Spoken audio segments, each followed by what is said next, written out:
Hello, listeners of Siouxland Catholic Radio, channel 88.1 FM, KFHC Ponca Sioux City, and KOIA Storm Lake. I am so glad you set your dials to 88.1 FM because this show is Faith in Action, and I'm your host, Joanne Fox. And hopefully you're having a great day. I want to give a shout out to the sponsor of this show, Mary's Choice. It's a pregnancy resource center here in Sioux City, Iowa. So pleased that they see value in what we do and help us both with prayers and financially, and also with their support, we are able to put this on a podcast on Spotify and about 12 different other platforms, podcasting platforms, which is truly a joy for us because perhaps you are not listening at 9 a.m. Monday morning or 7 p.m. Saturday night. We hope you are listening at your convenience. And again, we are so grateful for your support and prayers to make sure that we can communicate the good news via the airways or on the internet or whatever way you access what we do here. So as you know, with this show, it's a lot about me and my friends. I just keep bringing my friends on the show to talk about stuff that I think is of interest, and so I would think that you would also think is of interest. And it almost takes my breath away to realize that the radio station will celebrate its 15th anniversary this year. Honestly, I can't remember a time when there wasn't Catholic radio, but honestly, there was a time when there was no Catholic radio in Siouxland. And we are really blessed to have a Catholic radio station that broadcasts to Northwest Iowa, Northeast Nebraska, Southeast South Dakota, just a tad up into Minnesota, not much. But if you're listening to us online, absolutely, or on one of the podcasting platforms, you can listen to us anywhere in the world. And who knows, maybe we do. That would be really gratifying. So with that long introduction, I'm hoping you're curious as to who I have with me in the studio today to talk about the 15th anniversary of Siouxland Catholic Radio. And so my guests in the studio are Dr. Ken Roach and his lovely wife, Lou Roach. So pleased to have you both here. Welcome to the studio. Thank you. Thank you. And so you may be asking yourself, yes, I know the Roaches. They're wonderful individuals, but why are they on the show? And in essence, they are really part of the founding fathers/mothers of Siouxland Catholic Radio. So before we get into the particulars of how the radio came into being, why don't the two of you tell the listeners a little bit about yourself? So why don't we just start with Dr. Ken? Tell the listeners where you grew up and schooling and how you came to Sioux City, good stuff like that.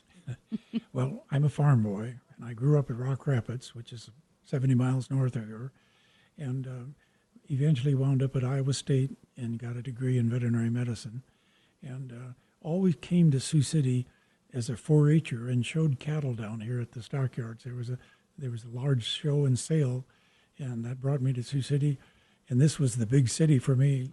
I always loved coming here and showing cattle. And as a matter of fact, I've got a wristwatch at home that has F.L. Eaton Award on it.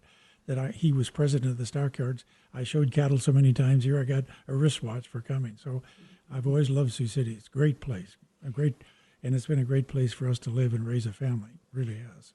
So after you got your degree, you could have perhaps gone anywhere. What brought you to Sioux City instead of maybe going back to the Rock Rapids area? Well, I went to Dubuque for a while and was in large animal practice in Dubuque, and always this desire to come to Sioux City was binding me. And I came back over here and took a look around, and there weren't that many animal hospitals, and so I decided this was the place to start a practice. And it certainly was an excellent place for me to come and live and practice because the city was not overrun with professional people, and it was an opportunity for my practice to grow and develop. And I had an opportunity to do a lot of different areas. There was a racetrack here with a lot of sick and lame horses, and fortunately, there were lots of people in town that had lots of pets, and this was an ag community. So I got an opportunity to practice medicine in a lot of different ways, and it was a lot of fun and very resourceful for us. And of course, what a great place to raise children. Our kids really, I can't say enough about Sioux City because of the schools and because of 4-H, which our kids were in. So was a good move for us to come to Sioux City. It really was. Okay, and we are, of course, glad you are here. So, Lou, tell the listeners a little bit about yourself. Well, I grew up in, excuse me, Manning, Iowa, Okay. German community, and went to Iowa State University where I met Ken. And we got married after he graduated. I taught 2 years until he graduated in Manson. I was a home ec major from Iowa State. And then we moved to Dubuque. I also taught there at Clark College at the time. It was a Flat women's Hat. college, It right? was, yeah, and I taught a couple of courses there. And then we moved to Sioux City, and we had just one child, and I was able to get a teaching part-time position at Briarcliff when it again was all girls. So I taught home ec up there again, and finally had another child coming and couldn't do any more teaching. But we got involved in 4-H thanks to Ken, and that probably was one of the best things that ever happened to our family, because 4-H, it was great for me because the girls were in an all-girls club, the Lucky Lassies. Oh, and yes. Remember? Yes, I do. Remember the 4-H Lucky Lassies? It's like lassies and lads now. We had to add that. I mean, Yes. we were the last holdouts, Cheryl McGowan and I, of not wanting to change, but, we had to give in. And so for about 15 years, I was a 4-H leader with Cheryl, and our kids were also in another 4-H club, Leaders, and they showed cattle through that. So they were in 2 clubs all the time. But it was really great. And to this day, that's the one thing the kids say to us is, that what we learned in 4-H, goal setting, record keeping in particular, being able to converse with adults about our projects and why we made them and why we felt they were good, or explain our projects that we had to do, because they had conference judging, and then doing the projects and spending all that time and resource for a 50-cent blue ribbon. It was still worth it. And they loved the whole week of the fair because they met kids from all over the county, all the kids from all the other schools, and the freedom that involved. And so truly it was the greatest thing we did. We really enjoyed it. Yep, and I would echo all those sentiments as well. Did you have kids in 4-H? I did not. I had 4 boys in Scouts, and because we lived in the city, and I'm very proud, to say that they were thriving in the Scout program. But in my career in journalism, I did stories on 4-H, and I could see the value in it quickly. And so, and then of course, I judged 4-H projects at the Woodbury County Fair, the Monona County Fair. I think those were the 2 fairs I did the most at. And again, truly saw how kids could grow in their ability to communicate what they had just done and articulate. And it was very, very good. Yeah. So I echo all your sentiments on that. But now this is the interesting part, is somehow you got hoodwinked or roped into a Catholic radio station. So tell the listeners a little bit about how that transpired. Well, I think this is the reason over here, my husband to the left, because being a veterinarian and because he took care of all the priests and nuns' animals in the diocese pro bono, we met Father Cooper. And so I'll turn it over to Ken. Well, Father Cooper came to me with his dog, and of course the dog was actually owned by Melinda, his mother. Right. And but the dog, they took very good care of their dog, and so when they brought the dog, we of course got into conversations about things other than the dog, and sometimes the conversations got kind of long, and as a consequence, I met a really fabulous man. Father Cooper was a very, very special person. Not only because he brought a dog to me, but because he, in my estimation, was a saint, and very, very bright man, had a lot of great ideas, and he shared a lot of this with me, and we talked about a lot of things. We obviously felt the same way about a lot of things, and so that kind of got, we it got me started on this program of Catholic radio because his interest was with EWTN. He knew about this nun that had been working for many years to get their television part of it going. And then when the opportunity for the radio station began, he became very interested in developing and producing a radio station here in Sioux City. We took a lot of time and traveled around together and looked at, for instance, we went over to Wayne, Nebraska, because the radio station was for sale over there for a while. But we realized if we were going to have a true radio station that was successful, we needed it here in Sioux City. And there were challenges, believe me. I know. I could spend the whole rest of this time telling you about the challenges, but Father was very special. Father, when you get to know him, a lot of people didn't realize this, but Father had some really serious medical problems. He had some conditions that were causing him constant pain, and this was one of the relationships. He realized that the nun that started EWTN also had some really serious problems. When she was in the 1950s, she was driving one of those machines to clean floors and tipped the machine over on herself, broke her legs, broke her arms, broke her back, and for the rest of her life actually was suffering constantly and didn't talk about it, just like Father didn't. Father had what was called French polio. It's a situation where your immune system actually starts developing antibodies to your own nerves. And so you can see that it would be a very serious problem because there was no cure for it. There wasn't anything, no medication that could treat it. So that was part of the relationship for him. He felt a sympathy for her and realized that he was wanting very much to have Catholic radio here in Sioux City. So I know a lot of people approach me over my many years, and I'm sure they've approached you too with ideas that they have. And sometimes I nod and smile, and then I don't get back to them, because I think to myself, this is not doable. But something must have resonated with you where you said to yourself, you know what, this might have merit, this whole Catholic radio idea. So I'm curious as to what that might have been that you said to yourself, this is worthwhile. Well, Father asked me to be on the board up at the Queen of Peace, and so that really put us close together because of the activity up there. I became a board member up there, and I at that time even had farms north of Sioux City, so I would come to town with my tractor and loader and do work up at the Queen of Peace. So the relationship with Father was very close in a lot of different areas. We weren't just sitting around talking about Catholic radio. I was working with him and for him up at the Queen of Peace from the 90s on. And I was there when the Statue of Mary came in 1993.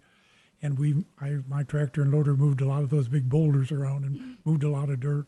So I had a very close relationship with him, and I enjoyed every minute of it.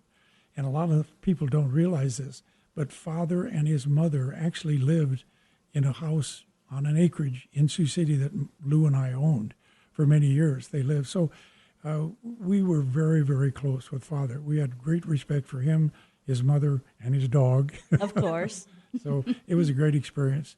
And as this relationship developed, and it became a very strong relationship, the talk about Catholic radio inspired me and excited me. I could see the opportunities for Catholic radio. And at that time, it wasn't very big. There weren't a lot of stations yet, but it worked.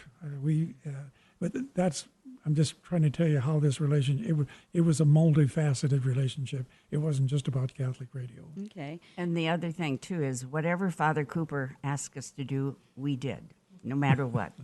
I mean, we traveled to Lincoln to hear Mother Angelica speak on buses that he'd organized. And, we just couldn't say no. We felt that whatever he said, okay, we'll do it.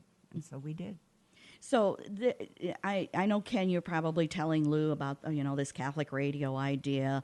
And as most husbands and wives are, we kind of look at each other and go, yeah, whatever. Okay. But you were all in as well. And what was it that resonated with you that you saw value in this undertaking? Because as Ken alluded, it was not without its challenges. So what did you see as it having value for listeners? Well, first of all, Father was such a wonderful man, so I figured whatever Father said must be pretty good. So let's just follow his lead. And we had to meet as he started organizing groups of Ken and some other men to investigate the possibility of getting a radio station. And so they met at our house. And so through Father, we just kept meeting, with the men, and they come, and what are we going to do next? And I would be there as a hostess. Although originally I said, now, Ken, this is your deal, okay? I've got 4-H. I'm doing other stuff. Now, this is your deal. I would be happy to have the home and prevent, dessert and blah, blah. But I'm out of it otherwise. Oh, yeah, he said, fine. Well, didn't quite work that way, but, that was my initial thing. It was all Ken's. I didn't want to be butting in on his big activity there. That was it. I totally get it. Anyone who is married totally gets it. Yeah. Absolutely. So, to me, this is so overwhelming. I mean, I wouldn't even know where to begin. And so, Ken, you kind of talked a little bit about looking for a station, but how does one go about acquiring all that is needed for a Catholic radio station? Well, obviously, the first thing you got to have is people. You got to have people on a board. You got to have people that have some of the same interests that we did, some of the same desires to bring Catholic radio to the people of Sioux City. And so, with Father's help and looking around, we found people, and there were people that showed interest and were very strong in a lot of other areas that we knew would work at Catholic radio. So that was the first big step, was to get this board. And we then would have meetings at our house. And this, when we stop and look at the time that Catholic radio came on the air in 2008, and we're talking about the mid-90s, there's some time lapse in there, and people say, well, why? What do you mean? It took that long? It took that long. And one of the major problems was, yes, we had a lot of good people on the board, very interested, and the more we talked about it and the more we worked for it, the more interested they became. But there were also people in this community that were not on the board and had other radio stations, and a lot of people didn't realize that. But there was an organization called American Family Radio. That's true, yeah. From Tupelo, Mississippi, with 12 attorneys. They have 12 attorneys. I know, because we battled with them. And they did not want Catholic radio in Sioux City, Iowa. And so we developed our program. We presented it to the FCC, the Federal Communications Commission, and they reviewed it. And it looked like we had everything that we needed on that. We filled out all these little forms, and everything looked good. And so they give a temporary approval. American Family Radio had come along with a couple of their attorneys and file a dispute. And so it would take a year after that then for this to all kind of get back in space again. And FCC would say, well, there's been this, we have to review this and we have to examine it. A year would go by, so we'd do it again. That same thing kept happening over and over again, year after year. And a lot of the problem was we were trying to use attorneys that supposedly had the ability to go to FCC and carry our wishes along with them and make this happen. And that, it was costing them. They're very expensive. It was about $7,500 every time one of them had to carry this forward. Finally, a young man showed up on the scene. His name was Patrick Todd. And Patrick Todd is a judge here in Sioux City, and justifiably so. Phenomenal young guy. Happened to be a high school classmate of my son, and had handled a couple of things for me. And so we brought Pat Todd on board and said, Pat, here's the problem. Look at what's going on here. We're fighting with these people. American Family Radio is beating us. He said, let me take over. And I can't say enough about Patrick Todd and what he did for us. He doesn't get enough recognition. He really doesn't. He's deserving of much more recognition than is given to him, because he didn't charge us a dime for any of this. And it took a lot of time and a lot of letter writing and a lot of conversations and a lot of being very difficult with some of these people from Tupelo, Mississippi, because they were pros at interfering with other people. I got a picture that I could show you. That American Family Radio covers the central United States, particularly in the South, with radio stations. They had in excess of 200 stations. They did not want us here. They're 90.3 here, and they did not want us. So it was not an easy battle. Sometimes people look at you and say, why are you all wrinkled up over Catholic radio? I'll tell you what, it was not an easy battle, and it wasn't easy on our pocketbooks either, because all of those things take time and they took money, and there wasn't anybody just coming and dumping money on the table. It meant we had to be going around and finding a lot of really good people in Sioux City that were very supportive financially as well as emotionally about getting Catholic radio here. So the whole story is, it was a challenge, but there were some people that sort of rose above, and Pat Todd was one of them.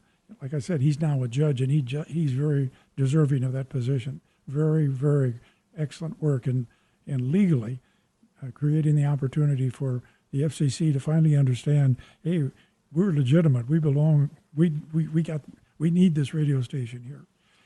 My wife and I actually went back to graduate school and got a degree in theology, a master's degree in theology in 2002. And then it took us from 2002 to 2005 to get a master's degree in theology. And that kind of really helped, because there was always this question, well, who are these people? That's a great question. Who are you? Yeah, that you're putting together this radio station. Guy spaying cats every day. What's he doing trying to raise or start? Well, anyway, that seemed to really help, because after we showed, okay, there's a couple of people on the board that have got a master's degree in theology, and so in 2007, just about a year and a half after that, that was the first notification. We received a notification in 2007, okay, you can go ahead and start building your station now, but you got to get it done by the early 2008. You got a year to get it done. Oh. So that's really what it amounts So to. there must have been much joy at the Roaches' household when that came in. Well, I remember the first time we were on the air, we called Cheryl and Jerry McGowan and said, we're on the air. And at that time, we hadn't programmed in anything, but we had music. So we had music playing. And so we went to Sioux Falls, didn't we, to see how far the signal would go with the radio on in the car, and ate somewhere up in Sioux Falls and came back. So we were all so excited we could hear the station. Yeah, Cheryl McGowan shared that story when I can't remember where the two of us were, and I mentioned something about Catholic radio, and she started to laugh, and she said, remember, Lou, we got in the car and we kept driving and driving until we couldn't hear the signal anymore. Right. And I think that's part of the joy of having this all come together. So once you get the FCC okay, and then it's like, oh, yay, we got the okay. Oh, now we actually have to do this. Let me tell you one more little secret. Please do. And this is a secret. We haven't shared this with very many people. Okay. We were noticing that every time we would make decisions, that somehow or another, American Family Radio was aware of what we were doing. How could this be? Here we had this group. They were meeting at our house, all these private conversations. Nobody would, we knew all the people that were there. Believe it or not, we found out that American Family Radio had a spy on our board. I'm not going to tell you anything beyond that. They had a spy on the board.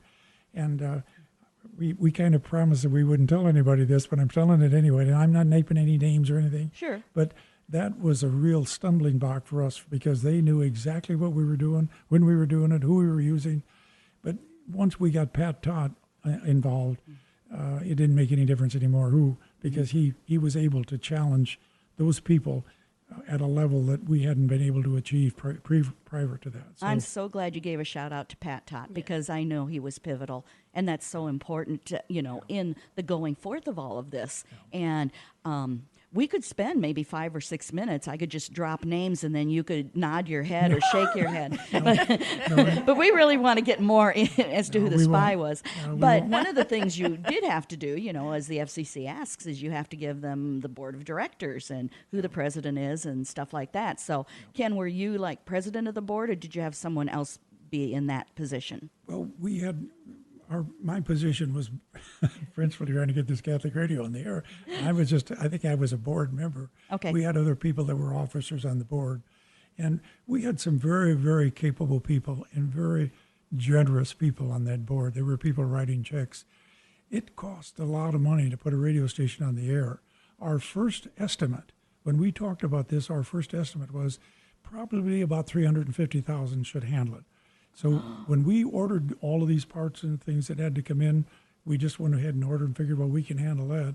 And then all of a sudden the bill came, and the bill was right at $800,000. So there were some shocks. I mean, I could go on and give you all this, but these are the kind of things that you face because we didn't have all the exact figures, and it meant that it cost a lot of money, and a lot of people that were on our board kept getting their checkbooks out and paying. That's what made it happen, because there weren't a lot of people in the city that were involved, but the people on the board were involved. So all of those things took money and time, and fortunately, the money was there. I don't know where it all came from. If we added it all up, but it came, and the time added up, and pretty soon we got the station on the air. It's funny you should talk about the money part, because now I kind of remember, I think it was at the chamber dinner that I was talking to Cheryl McGowan and she shared that story. But that night I was also talking to Jim Levitch about how wonderful all of this was, that Catholic radio was thriving. And he said that Ken had called him and said, hey, we need money to start this puppy off, and would you, consider being a donor? And so Jim said, well, how much did you give? And you gave a figure. And he said, well, I can give that much. And then Jim said there was this pause. And then Ken said, well, I guess I should have asked for more. And Jim and I laughed. Of course, Jim Levitch and we grew up next door to each other. Again, another longtime friend. And so we laughed and laughed about that. But it does speak to not only you two and other folks seeing value in Catholic radio, but other individuals in this community that stepped up to the plate and said, we see value as well. We want to make this happen. And that must have been so incredibly gratifying to have that kind of support. Well, one thing that was extremely important for our board was to have Jerry Calhoun, who was passed away. But Jerry was all about radio. And obviously we needed that. He created and developed for us all of these basic principles that are required when you put in a radio station on the air and doing it right. And so his presence it never would have happened without Jerry. Jerry was an extremely important part of it. But you could go through the list of people on the board and have positives to say about all of them, except for one. Yeah, except for that one guy or woman. We don't want to be sexist here. Yes, that one individual. yes. So, again, now we're looking at, we got the okay, we got our board, we're getting some funds in to make it happen. But then how does one get the signal out to the listeners? And that's an interesting story as well. Right. You need to have a tower that covers the area. And one of the first places that we looked at, I've got farmland north of Sioux City up on K-22. It's about 8 miles north, and about 12 miles north is this tower up there that's owned by an investor in Lamar's. And this tower was originally put there in the event that the United States went to war, nuclear war. This would have been a way that they could carry messages between these towers in the United States. The walls of the office for that tower are 4 foot thick. And so it would have withstood a bomb attack. But the tower never got used, and it's still up there. If you drive up K-22, it's that huge tower. Where C-38 turns to go in to Lamar's is where the tower exactly where it is. So I went up and I talked to the guy that owned it. He was in Lamar's. He was an investor in Lamar's. He was going to live there. And he's a Catholic, and he said, oh, yeah, I'll sell it to you. And we agreed on a figure, and I said, I'm going to give you a check, but we have to get approval from the FCC for this. So he said, okay, I'm sure that'll happen. So we sent the application into the FCC, showed them the location, and they said, we need to contact people in the area to find out if that's agreeable with them. So they made some contacts, and the contacts in Sioux County didn't really appreciate having a Catholic radio broadcasting in Sioux County. So we had to then drop that. It didn't work out. And fortunately for us, Mr. Gill was working with us, and he said, we have a spot over in Dakota City that will work, and it's a perfect spot for us. And it was a tower that was already there. He had built the tower, and the people in South Sioux City and in Sioux City used the tower. The police department used it, but we were up above that. We needed to get up at 400 feet. And so that was a real blessing. That tower would allow us to get up as far as Sheldon, Iowa, and clear out into Nebraska. So that worked perfectly for us. So there was a little story about that too. In order for us to get the information, we had to be able to create it and send it out there, and then they sent it away. And that meant that we had to have a great big shell up on the roof of the Benson building. That's where our office was. And it was about 12 foot in diameter. You've seen them. And it sat right on the roof. And about the 10th day that we were on the air, a storm came through Sioux City. Of course. Heavy wind, a lot of rain, everything. And suddenly we didn't have any radio station. It was off the air. So somebody went up on the roof of the building and came down and said, "Hey, Roach, you better go up and take a look on the roof." I said, "Why?" They said, "Well, go take a look." So I got on the ladder and went up on the roof of the building, and lo and behold, it was gone. Oh, my. This 20-foot in diameter thing that cost $20,000 was gone. So I said, "I think it's insured. I'm quite sure I insured it." I hope so. So I called the insurance man and told him. He said, "Well, let me look into it." And so he looked into it and called back and said, "Oh, I'm sorry, but I don't think that's covered." I said, "Well, you better look again because I read your papers." Anyway, we had a little discussion, and the discussion came around. They did pay for it and replaced it. Fortunately, we were able to get it replaced really quickly and get back on the air. But we never found that disc. We looked and called and we looked, and it was 20 foot in diameter. But there was really a heavy windstorm. The windstorm must have picked it up and taken it to Mexico or something. Or popped it in the Missouri River and it just floated down to New Orleans. So the truth of the matter is, you're listening to me story after story. I could sit here for 2 days and tell you stories. It was not easy. This was not an easy undertaking. And we had so many cooperative people in the city that were so cooperative and so helpful. Everybody wanted to help us. But getting a station on the air is not easy. It really isn't. And making sure that it stays on the air is not easy either. So, I don't want to bore you with things, but I've got story after story, but those are just some of the more important ones. Those are great stories. And then you mentioned the Benson building. So once we got the FCC, once we got the tower, and now we got to have a place to have station offices. Correct. And so looking around, was it Jerry Calhoun that said, "Hey, you know what? I've got my offices in the Benson building. Why don't you guys that'd be nice, down the hall?" Exactly. That's Jerry's recommendation. We went and talked to him, and they were very, very generous with us, allowed us an opportunity to have a lot of space up there and at a very reasonable price, all things considered, for the for the amount of material that was involved. So, and it was handy. It was right downtown. When we needed to have people come and go, it was handy. Everything about it was positive. Parking, and Benson, if you mentioned the Benson building, people knew how to get there easily, quickly. So it worked out fine for us. We were there for that first period, and obviously this is beautiful that we were at here, at the church. This is an unbelievably beautiful spot. But the Benson building worked out well while we were there. And that part of it that became fairly stable. That became a fairly stable factor in it all, the fact that we were in the Benson building and not having to move. And we had a nice chapel, and we had people came in and helped us put the chapel together. And believe it or not, we took trucks over into Nebraska to various places where churches had closed, and we got all kinds of materials out of the churches over there. We had pews, and we had altars, and we had everything that you needed to have a mass was brought back. So, because the churches, many have been closed, in the rural areas over there, as farms got bigger, the numbers of people operating them got smaller, so churches closed.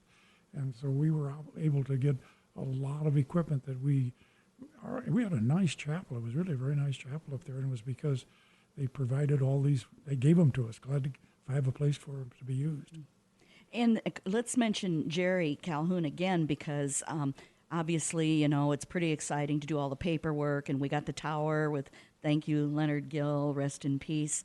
But what did you know about equipment, microphones, cord boards, anything. Nothing. We Nothing. None of us on the board except Jerry. I mean, he was really an expert on all of it. So we were able to get good equipment at what they said a reasonable price. To me, nothing seemed reasonable. It's very costly. Not when we're looking at almost $1 million. Yeah, that's No. to really truly equip a radio station is very expensive. And if you're going to do it right, you have to have the right kind of equipment. And we wanted to be able to have places that we could interview and still stay on the air and have equipment that wouldn't have to be changed every year. So, yeah, by and large, I think we were well equipped. And Jerry deserves a lot of credit for all the time that he spent. He was very, very helpful and always very positive, never negative. We were always going forward one way or another. Sometimes we had to turn left, but we were still going forward. And the one that helped install all the equipment was Troy Manning, who worked for Jerry. Who is still with us. Is he really? Yes, he is. Oh, he was so good. And he just was always so pleasant, knew what he was doing, and so he's the one that set it all up. He was a quite young man, yeah, he was. when we first went on the air, and now he's a little more mature, and we love having him around. I mean, he's a crackerjack engineer for us, and wonderful. That's the kind of continuity I really enjoy.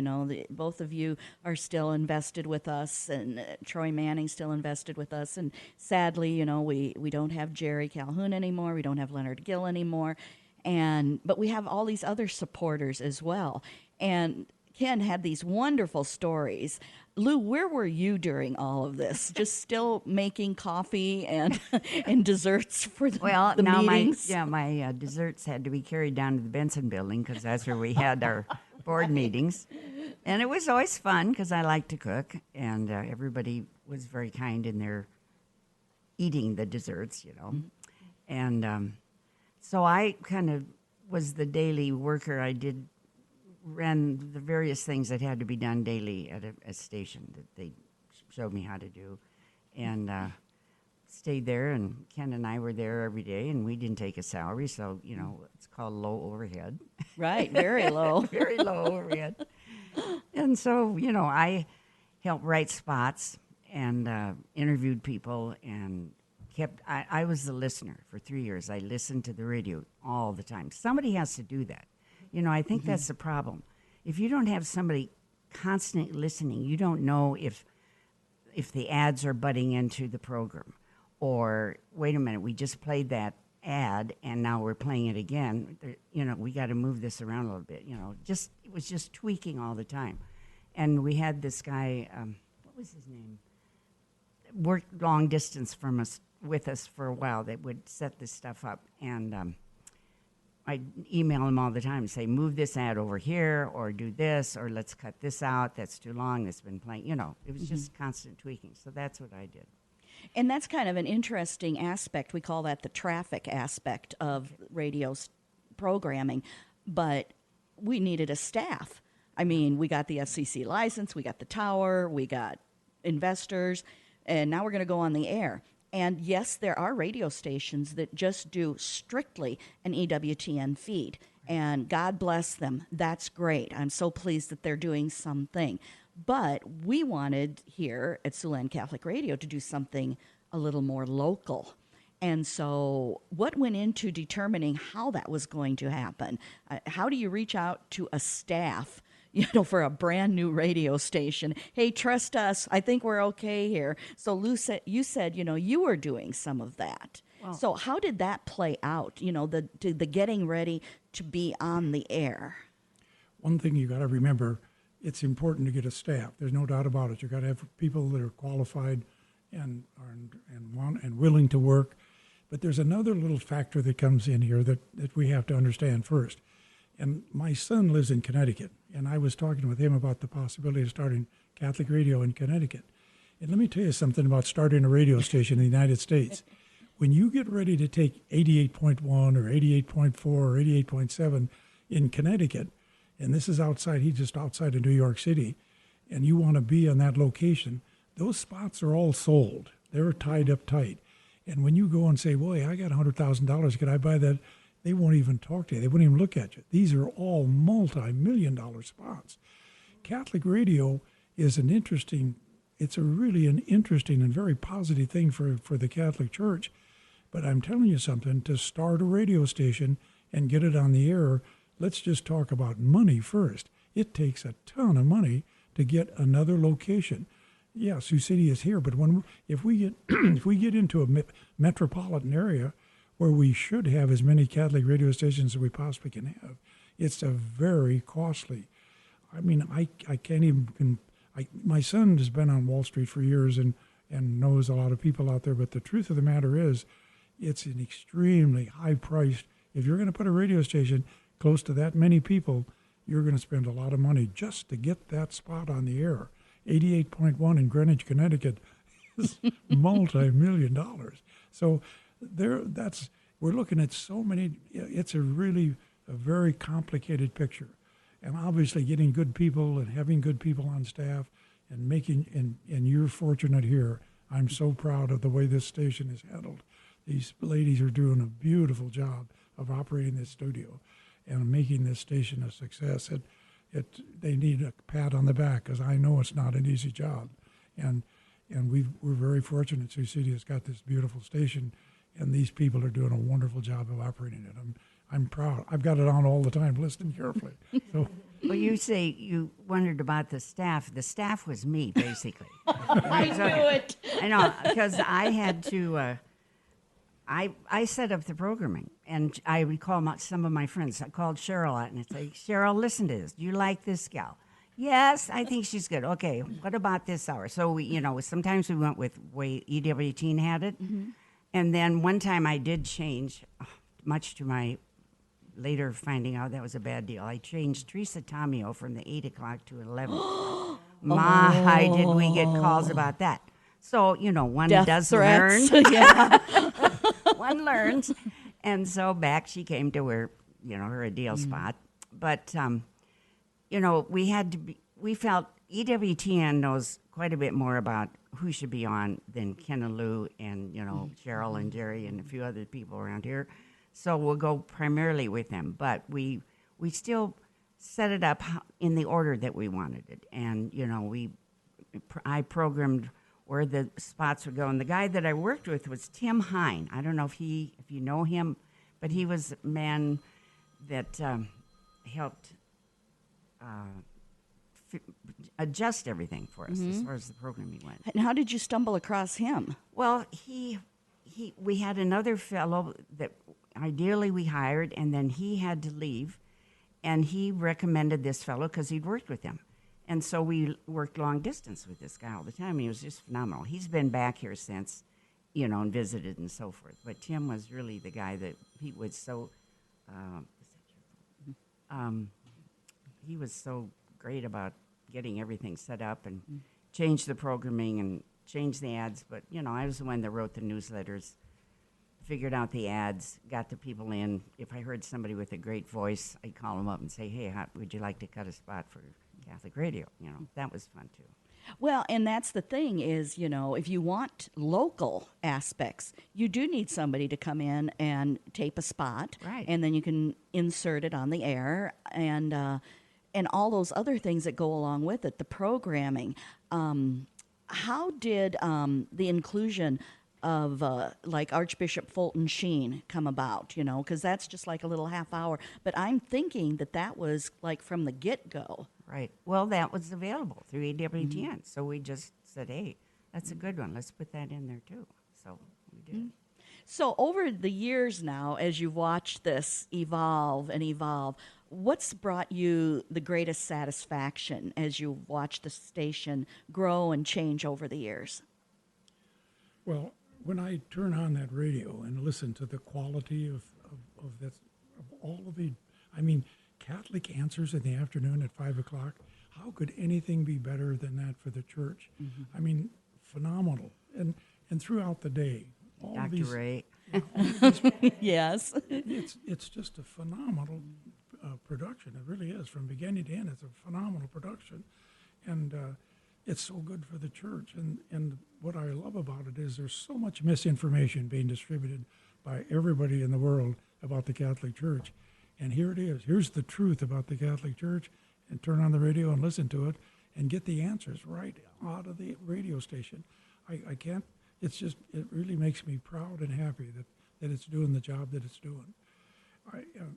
You just have to have so much respect for that nun, for what she did to start EWTN, and with the redemptive suffering that she had, and Father Cooper had redemptive suffering, and it worked to their benefit.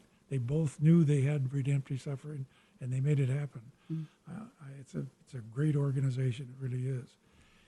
My only hope is that it just continues. I just hope that it continues to be as strong and as healthy for all of us as it is. How about for you, Lou? Because you're certainly you were all in. You know, I can't imagine anybody, you know, who's cutting ads and doing PSAs and things like that. It's a lot. So as you look at it, what brings you great joy? Well, just the fact that, we're called to evangelize, right? To spread the faith. And so I thought, well, geez, we just did it. We didn't think, oh man, this is Lou, the evangelizer, and Ken, aren't we just something else here, big Catholics? All that in a bag of chips. We just thought, well, Father said we had to do it, so we just did it, day by day. First you got to find a place, then you got to get the money, and you got to get in there, and then you got to get the programming. Well, EWTN had that for no charge. And so you just, day by day, you figure it out and go ahead, and then you look back and think, we did that? We actually did that. And our kids say, this is what's so funny. They say, Mom, what did you and Dad know about doing that? I said, well, we really didn't. We just figured it out. And that's always kind of been the mantra in our family. You don't know how to do it, figure it out. Just go ahead, see if you can figure it out. And so day by day, we figured out what had to be done and charged ahead. And here we are. Here we are. This beautiful place. Yeah, I agree with you. Oh, Thank you for so the nice. compliments on that. I mean, this segue from the Benson building when it was sold, listeners, that's why we are no longer in the Benson building. And so the offices of St. Boniface Catholic Church here in Sioux City were open because of the cluster. So St. Boniface is part of the Cathedral cluster, which is Cathedral of the Epiphany, St. Joseph Church, and St. Boniface Church. And the offices were available. And so when we were forced under a great deal of stress to move out, then this was available. And so we took it over, and it's just been so wonderful to be in here. Is it true about Father Pelzel? He's the one that Tell us about that. I'm really not sure about that. Well, I know he was instrumental in it, and maybe Ann knows a little bit more than I do. Okay, so the Wolperts, who I will have on this show as well, and John Fitzsimmons and Father Brad, when we were forced to move, got in the cars and just drove around looking at possible sites for us. And I do believe it was the Holy Spirit working in mysterious ways that brought us here. Yeah. And we developed a relationship with the cathedral and said, we want to be your tenants. And they said, bring it on. Thank you so much. Because, again, this is empty. Well, yeah. It's so great. It is. It has really worked well for us. And so that's why I'm so pleased, that you guys also see that, we have taken it to another level here. And so, Dr. Ken, you mentioned that you really like Catholic Answers. Lou, do you have a go-to program that you like as well? Well, I love Catholic Answers, same thing. And Dr. Ray, to me, is just really great. I love listening to him, too. Yeah, we were very blessed to have Dr. Ray here for dinner with Dr. Ray. It was a great event. Oh, we had so much fun. Listeners, I am sad to say that neither one of them said it was my program that they never miss, but that's okay. I'm used to this kind of thing being in the journalism business. Everybody's an editor. They all know better. That's okay. Look, I'm still putting you on the air, even though you didn't say that I was your favorite program. It's all good. Yeah, oops.